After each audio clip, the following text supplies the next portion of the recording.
Hello and welcome to Not Boring English. Today, I will tell a funny detective story called The Stolen Phone. This lesson is for level A1, A2. Pause the video anytime and try the shadowing technique. Repeat with me to improve your fluency and pronunciation. You can also slow the playback speed if the text feels too fast. The case of the missing phone. I never thought I would become a detective. I am not a detective. I am a teacher, and I drink coffee every morning at the same small cafe. That Monday, I sat at my usual table by the window. The sun made a bright square on the table. My bag was on the chair. My phone was on the bag. I liked to read messages while I drank my coffee. Then I stood to wash my cup. I walked to the counter. The barista smiled. I talked for a minute. I laughed at a small joke. The cup was empty. The cafe smelled like bread. When I went back to my table, my phone was not on the bag. The bright square was there. But my phone was gone. My heart fell. I looked around. No phone. I looked at the floor. No phone. I opened my bag. The charger, the keys, the wallet, all there. But no phone. I sat down and tried to remember. I had my phone when I came in. I had it to pay for coffee. Where could it be? I felt a little silly. I could call my phone from the cafe landline. I asked the barista for the number. I called. No answer. The phone was off or quiet. I tried to think like a detective. I wanted to find simple clues. First, I asked the people near my table. A young man with a green hat was reading a book. A woman with headphones was typing on a laptop. A child was drawing with many crayons. I asked, "Excuse me, did you see a phone here?" They looked up. The young man shook his head. The woman with headphones took off one ear. She said, "No." The child pointed to the crayons and said, "Nope." I looked at the security camera on the wall. It was small and round. It looked at the whole cafe. I asked the barista, "Can you check the camera?"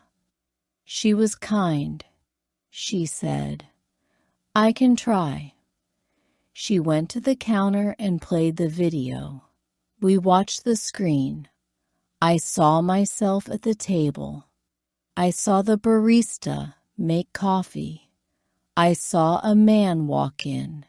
He was tall. He wore a blue coat. His hair was messy. He walked to the counter and talked to the barista. Then he walked to my table. On the video, he sat on the chair next to mine. He looked at my bag. He looked at my phone. He smiled. He picked up the phone. He stood and left with the phone in his hand. I felt my face get hot. I felt angry and a little brave. I wanted to stop him. I wanted my phone back. The barista paused the video. She said, "I am sorry. Do you want me to call the police?" I said, "Not yet. I want to try a little detective work." She raised her eyebrows. I smiled and said, "Please tell me the man left toward the park." I put on my coat. I went outside. The park was near the cafe. People walked dogs. Some sat on benches. I walked slowly. I looked at faces. I asked a few people, "Did you see a tall man in a blue coat?" Some said yes. One woman said, "He looked sad." Another man said, "I think he sat on the bench by the big tree." I reached the big tree. A man with a blue coat sat on the bench. He played with a small toy car. He looked like he had many thoughts. I walked up to him. My heart beat fast. I thought, "Be calm." I smiled and said, "Hello, my name is Anna. I lost my phone. Did you find a phone?" He looked up and blinked. He said, "No, I watch birds. I like this bench." I looked at his hands. He had a paper bag. He smelled like bread and coffee. He looked guilty, but he also looked tired. I asked, "Can I sit?" He nodded. I sat. I said, "My phone is small and black. It has a sticker of a cat." He looked at me and laughed a little. He said, "A cat sticker. I like cats." I asked, "Where did you go after the cafe?" He named a small street. I had been to that street before. I tried to think of a kind way to ask more. I said, "If you saw my phone, would you please tell me?" "I need it for work." He looked down at his shoes.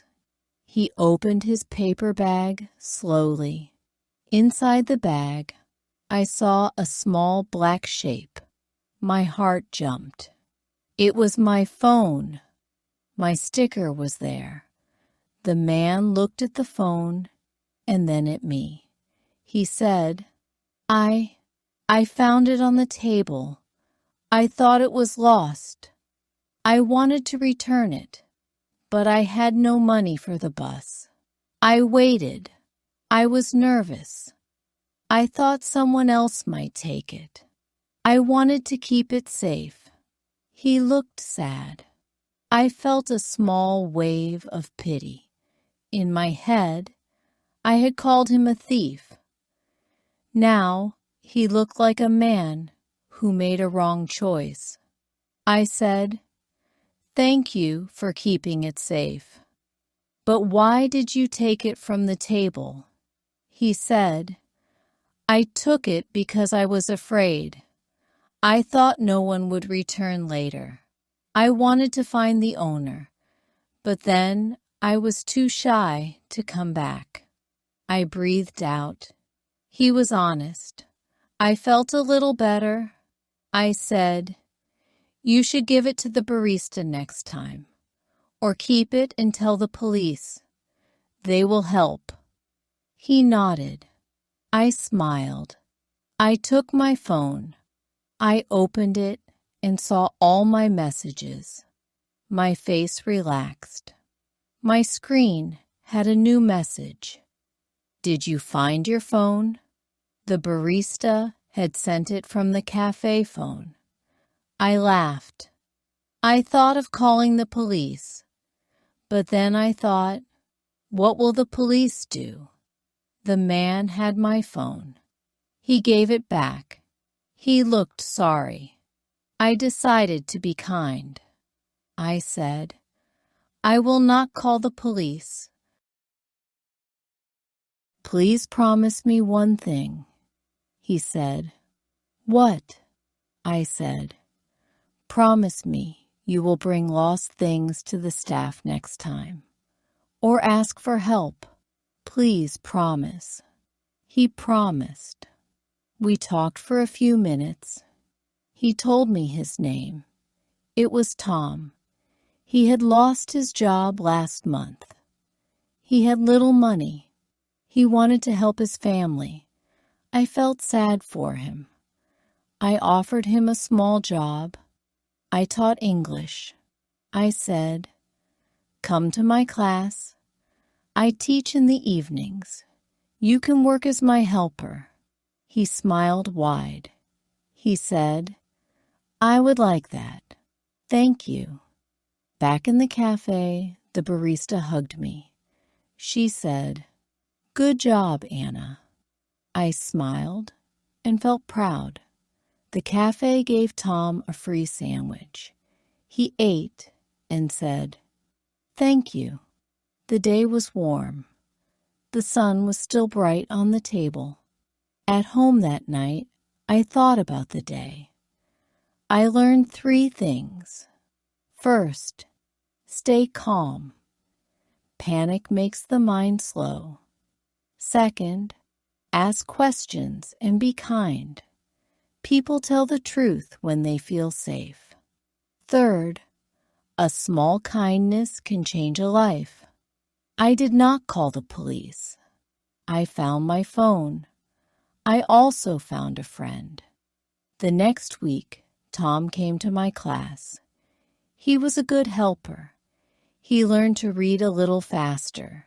He smiled more. I sometimes saw him at the cafe.